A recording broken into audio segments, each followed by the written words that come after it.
Welcome back, artistic family, to Shannon Gibson Art and Designs. And today, guys, I'm so excited. I have a mystery. Well, it's not going to be a mystery for long, is it? Base color. Having fun with the Dutch pours, especially the last one. So check my earthy metallic pours out. You'll find that, or you can also find it under my Dutch pour playlist. So let me quickly go over the colors I'm using today, guys. I am using Pebeo Studio Acrylics Iridescent Gold. Gorgeous. I'm also using the silver as well. So my consistency, metallics, guys, are very different than the other paints. And although it's important to keep your consistency the same, I do adjust sometimes when it comes to gold, okay? I don't usually mention it because it's very slight, but this is less than a slight amount, okay? It has those little drops that I look for when I'm doing my Dutch pour, okay? So it's a slight, maybe a few drops of water in difference, a little bit thicker than my other paints. And this is a fairly new paint as well, so I'm still kind of testing them out. And there's the consistency again, very thin, just paint and water, guys, okay? And then I have my metallic white mixed in with some Floetrol, okay? And then I have my go-to Artist Loft Soft Body Black. Now I'm using a 16 by 20 inch canvas. I'm doing a re-pour, again, I'm testing, because what I think I'm going to do is a series, and I have something in mind for that series. I won't let you guys know yet, but I'm going to be doing a Dutch pour series soon, and within that I will be doing the 10K giveaway as well. So that is coming up soon. And here is that gorgeous base color. So it's my own mix, and a lot of times I will mix up my own colors, and I always let you guys know. So this here is Liquitex Cadmium Red Hue.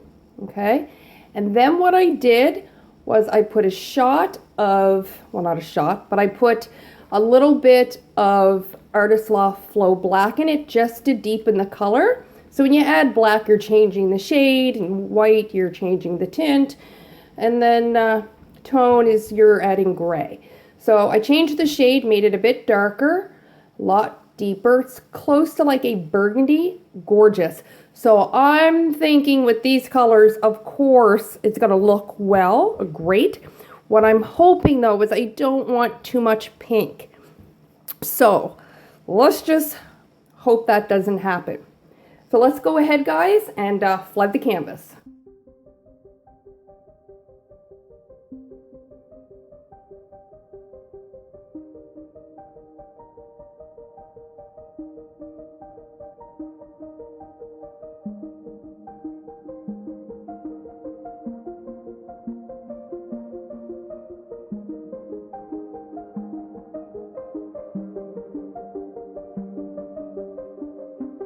Because I want contrast, which you've got to have, I'm going to start off with the gold, and I'm doing somewhat of like a curvy design. Well, I am doing a curvy design with a little bit maybe of a zigzag. Okay, and I am using a lot of the gold. I want that gold. We're going to add some of that gorgeous white. Try to keep it on the gold because I don't want to get too pinky, but if it does and it's beautiful, well, I'm happy with that. So now we're going to add in some silver.